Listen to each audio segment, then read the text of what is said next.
नमस्ते गाइस, और आज की फाइट वीडियो में सबसे पहले बात करते हैं light weight fighter Dustin Poirier के बारे में। तो रिसेंटली डस्टिन का इंटरव्यू आता है जहां पर उसने काफी चीजों के बारे में बात की है। तो इस वीडियो में शॉर्ट वे से मेन चीजों के बारे में बात करते हैं, जहां पर डस्टिन पोरियर ने रिवील किया कि अगर वो इस्लाम महाचेव को बीट करके लाइट वेट का चैंपियन बन गया होता तो फिर वो वहीं पर रिटायरमेंट ले लेता। ये उसके फाइटिंग करियर की परफेक्ट स्टोरी एंडिंग होती और इसीलिए उसने अपने आप को कन्विंस कर लिया था कि अगर वो बेल्ट को विन करता तो वो वहीं पर रिटायर हो जाता, बट अनफॉर्चुनेटली वो फाइट को विन नहीं कर पाया। तो अब इसके बाद क्वेश्चन बनता है कि क्या डस्टिन पोरियर ने रिटायरमेंट ले ली है या फिर से वो फाइट करने के लिए रेडी है। तो इसके बारे में डस्टिन पोरियर का ये कहना था कि अभी तक उसने अपने माइंड को नहीं बनाया कि वो रिटायरमेंट लेना चाहता है या फिर वो कंटिन्यू रखना चाहता है फाइटिंग करना। एक साइड वो जानता है कि उसके पास स्टिल एबिलिटी है टॉप फाइटर्स के साथ फाइट करने की, वेरस दूसरी साइड उसे ये भी पता है कि उसे एकदम से फिर से टाइटल शॉट नहीं मिलने वाला है, उसे मल्टीपल फाइट्स करनी होंगी और वो ये चीज ऑलरेडी कर चुका है। तो वो श्योर नहीं है कि वो फिर से लैडर को क्लाइम करना चाहता है और इसीलिए जब रिटायरमेंट की बात आती है तो वो ज्यादा लीन कर रहा है रिटायरमेंट की साइड। अब बेशक यहाँ पर डस्टिन ने बोला है कि उसके ज्यादा चांसेस हैं कि वो रिटायर हो जाए, बट स्टिल पता नहीं क्यों मुझे लगता है कि डस्टिन पोरियर फिर से फाइट करने वाला है। वैसे भी अगर हम उसकी एज को देखें तो वो शायद से 35 या ज्यादा से ज्यादा 36 इयर्स का है, जो आई डोंट थिंक सो कि इतनी ज्यादा एज है कि डस्टिन को पब्लिक ओल्ड बोलने लग पड़े। और इसीलिए मुझे लगता है कि एटलीस्ट वो एक या फिर दो बड़ी फाइट्स कर सकता है। अब बिग फाइट्स की बात हो रही है तो डस्टिन से ये पूछा जाता है कि अगर उसे नेट डियाज या फिर कॉनर के साथ फाइट ऑफर होती है तो क्या फिर वो इन फाइट्स को करने के लिए एग्री करेगा या फिर वो रिटायरमेंट ले लेगा।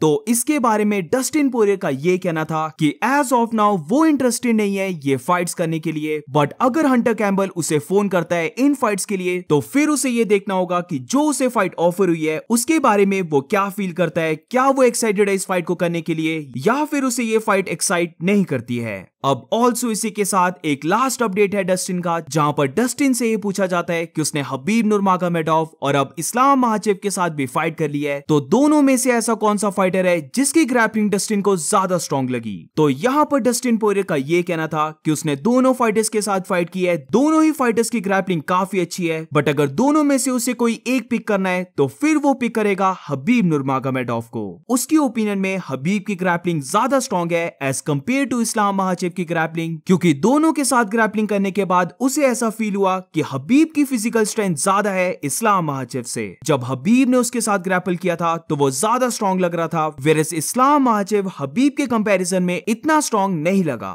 ये चीज मैं बहुत बार बोल चुका हूं कि अगर हम सिर्फ ग्रैपलिंग की बात करते हैं तो ये किसी के माइंड में डाउट नहीं होना चाहिए कि हबीब की ग्रैपलिंग बहुत ही ज्यादा डोमिनेंट थी। आई थिंक हबीब की ग्रैपलिंग इस्लाम के कंपैरिजन में काफी बेटर थी, बट अगर ओवरऑल मिक्स्ड मार्शल आर्ट्स की बात करते हैं या फिर फाइटिंग की बात करते हैं तो डेफिनेटली इस्लाम महाचेव एक ज्यादा कंप्लीट फाइटर है एज कंपेयर टू हबीब नुरमागोमेडोव। अब इस्लाम महाचेव की बात लगी थी तो आज की नेक्स्ट फाइट अपडेट में बात करते हैं इस्लाम महाचेव और कॉनर मैकग्रेगर के बारे में। तो क्या इन दोनों फाइटर्स की फाइट हो सकती है? इसका काफी लोग आंसर देंगे कि ये ऑलमोस्ट एक इम्पॉसिबल मैचअप है, ये दोनों फाइटर्स कभी भी एक दूसरे के साथ फाइट नहीं कर सकते। ये सेम मुझे फ्यू मंथ्स पहले लगता था, बट अब रिसेंटली जिस वे से इस्लाम महाचेव के इंटरव्यूज आ रहे हैं और एज वी नो कॉनर वापस आ रहा है तो इन दोनों फाइटर्स की फाइट करने की पॉसिबिलिटी इंक्रीज होते जा रही है। मल्टीपल टाइम्स इस्लाम महाचेव की तरफ से ये इंटरव्यूज आ चुके हैं कि वो रेडी है कॉनर के साथ फाइट करने के लिए, बट उसे नहीं लगता कि कॉनर फाइट भी करने वाला है या फिर वो माइकल चैंडलर के साथ फाइट को विन भी करेगा।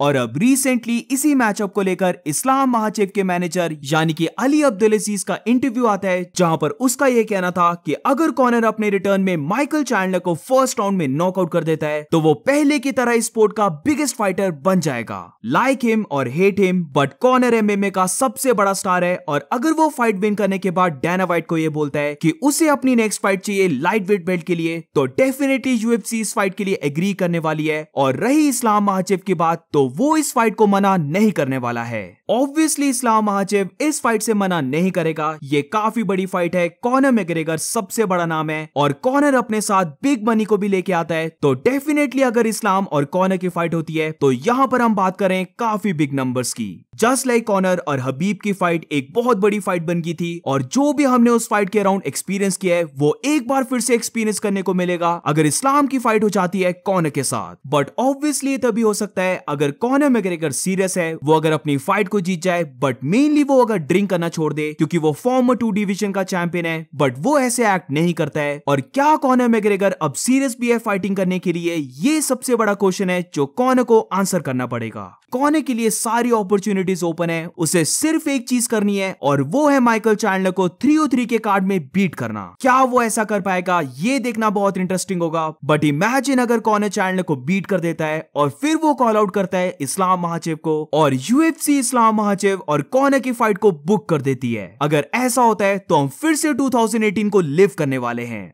आज की नेक्स्ट फाइट अपडेट में बात करते हैं टाइसन फ्यूरी के बारे में। तो अलेक्जेंडर यूसिक से बीट होने के बाद it's not looking good for Tyson fury क्योंकि टाइसन फ्यूरी ने फिर से बहुत ज्यादा ड्रिंक करना स्टार्ट कर दिया है और रिसेंटली टाइसन फ्यूरी की एक वीडियो बहुत ज्यादा वायरल हो रही है जहां पर वो एब्सोल्युटली ड्रंक है और जब वो बार से बाहर निकलता है तो वो इतना ज्यादा ड्रंक होता है कि वो अपने बैलेंस को मेंटेन नहीं कर पाता है और वो अपने फेस के ऊपर गिर जाता है।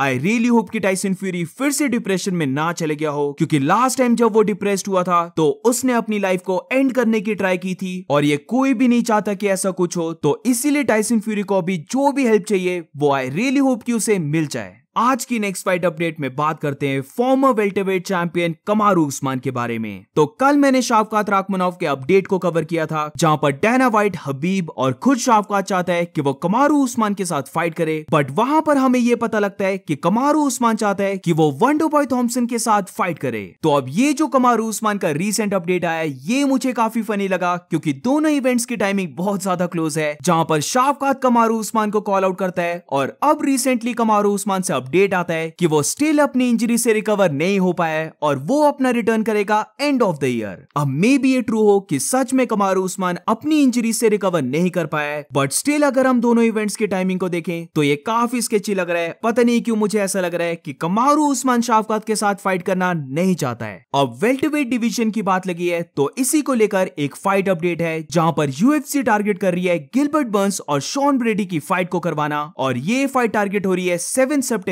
यानी कि UFC फाइट नाइट कार्ड में। तो क्या अब हम ये चीज बोल सकते हैं, आई थिंक हम बोल सकते हैं कि अगर गिलबर्ट बर्न्स शॉन ब्रेडी से हार जाता है तो उसकी फिर से टाइटल शॉट तक पहुंचने की ड्रीम ओवर हो जाएगी। तो अब लेट्स सी वो शॉन ब्रेडी के साथ कैसे फाइट करता है। आज की नेक्स्ट फाइट अपडेट में बात करते हैं light heavyweight champion Alex Pereira के बारे में। तो कल मैंने एक और अपडेट कवर किया था जहां पर यिरी प्रोहास्का ने रिवील किया था कि उसने अपनी नेक्स्ट फाइट का कॉन्ट्रैक्ट साइन कर लिया है, बट वो अभी तक अपने ओपोनेंट के नेम को रिवील नहीं कर सकता, जहां पर काफी चांसेस लग रहे हैं कि ये रीमैच होने वाला है एलेक्स परेरा के साथ। तो अब रिसेंटली एलेक्स परेरा का एक अपडेट आता है जहां पर एलेक्स परेरा से जब ये पूछा जाता है कि वो अपनी नेक्स्ट फाइट कब करेगा तो यहां पर एलेक्स का ये कहना था कि वो चाहता है कि वो UFC 305 जो ऑस्ट्रेलिया में हो रही है वहां पर जाकर फाइट करे। अब जब मैंने इस अपडेट को रीड किया तो ये मुझे काफी फनी लगा क्योंकि वी ऑल नो कि 305 जो ऑस्ट्रेलिया में हो रही है वहां पर middleweight champion Dricus du Plessis अपनी बेल्ट को डिफेंड करने वाला है और ये ऑलमोस्ट कंफर्म है कि उसकी फाइट होने वाली है इजराइल अदसाने के साथ। क्यों एलेक्स परेरा चाहता है कि वो 305 के कार्ड में फाइट करे, क्योंकि अगर बाय चांस उसकी फाइट हो जाती है 305 के कार्ड में तो वो डेफिनेटली एक मेन इवेंट होगा, यानी कि इसका मतलब होगा कि इजराइल अदसाने को उसके अंडर फाइट करनी पड़ेगी को मेन इवेंट में। तो बेसिकली यहां पर एलेक्स परेरा एक और बार इजराइल अदसाने के साथ एक डिफरेंट वॉर को विन करना चाहता है, जहां पर बस यही रीजन मुझे लगता है जिसकी वजह से एलेक्स परेरा चाहता है कि वो 305 के कार्ड में फाइट करे।